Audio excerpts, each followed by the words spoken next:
Assalamu alaikum warahmatullahi ta'ala. Da farko da sunana Aisha Abubakar wacce take da wannan Facebook din.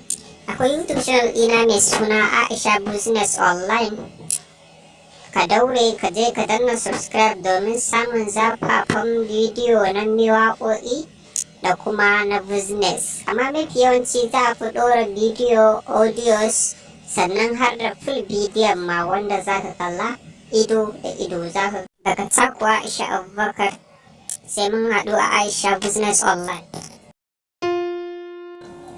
Soyayya ta da kai ba zan daina, inda da kai ba zan zare ba. A koda yaushe zancen ka nake ta yi, ina asaran za ka zo gare ni, amma hakan ya sa mai zancen iska da saƙe-saƙe cikin zuciya na garke a koda yaushe ka zo gare ni domin mu gana. In kai nesa da ni kullum mafarkin ƙarshe cikin zuciya sahibina.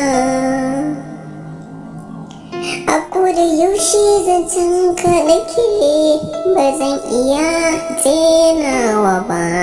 A yau a gobe ni ta kai nake, san ka nake ba zan bari ba. Hani Aisha ta wuce gare ni, zancen ka nake masoyina.